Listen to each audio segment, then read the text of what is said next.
It won on racetracks as diverse as Silverstone and the Nürburgring, and it was the rally car to beat on both tarmac and the loose, on both special stages and long-distance marathons. It was a game changer, a car perfectly in tune with its era. It is the Ford Escort, 50 years on.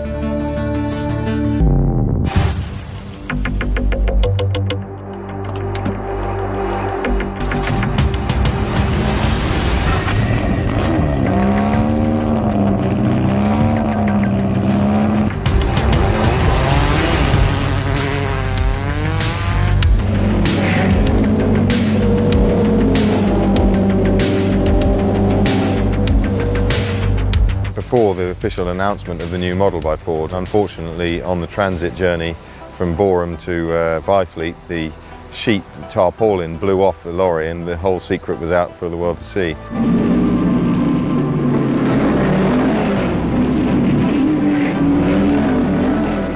It was a really trend-setting car, both in motorsport and in the popular imagination. It has an unusual sliding strut arrangement on the front axle, and then at the rear there's a Watts linkage and torsion bar.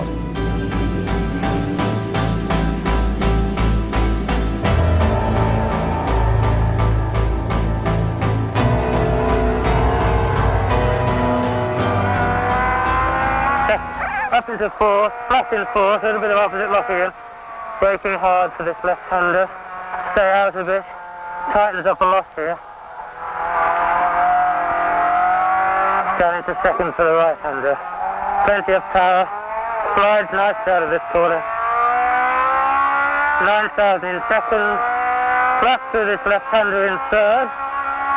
Up to 9,000. Change into fourth. Seeing about just over 100 here. Braking for the fast right. Through the fast right in fourth. Brakes very hard for this tight right-hander. I think it was probably the best of them all because of the package.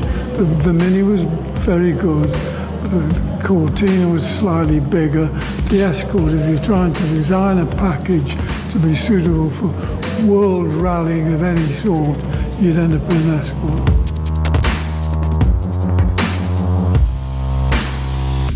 Dad's sort of timing into rallying and the timing of the Escort into rallying, they sort of came together at the right point, and it was kind of a bit of a match made in heaven, really.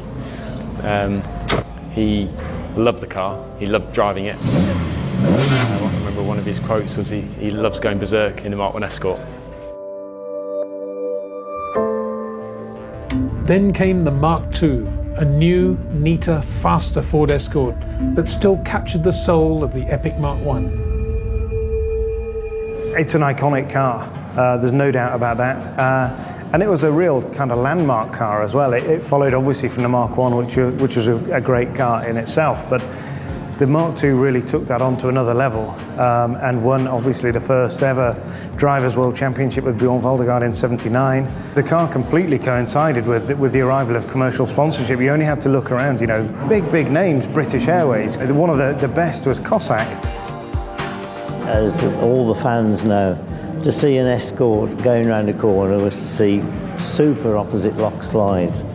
It was a magnificent sight and sound. The RAC Rally was always famously Britain's biggest motorsporting event, and somebody from Lombard came up with this figure that 2 million people were out there watching it because you had all these people going into the stages, but at the side of the road, all the way on the road sections between the stages, people would be standing at roundabouts, you know, on garage forecourts, through towns, just standing, just catching a glimpse of these cars as they went through. It was huge. The other big thing I think at that time was that people could buy Mark II Escorts. It was then a modern family car that people could almost aspire to moving up to an RS1800, and it just made sense as a family car to go and watch these great cars out on the stages.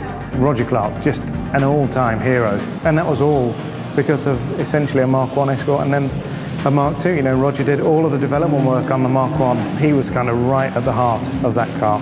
He was very efficient the way he drove, and I think that came through in his sort of stage times. I think obviously there are times where he's trying to slow the thing down, or maybe on the power a little bit too soon, and the thing would step out. But another one of his sayings was, as long as he's not looking out the rear window, he's happy. arguably one of the greatest, if not the greatest, British rally driver ever. He was the master of the Escort. He was a great person to know, very buoyant, good fun, very hard driver, and not a man to be crossed. He wasn't effusive, but the way he related to people. I was at a motor club function not long ago and said, how would you describe the spirit of rallying? Roger Clark sideways in an Escort.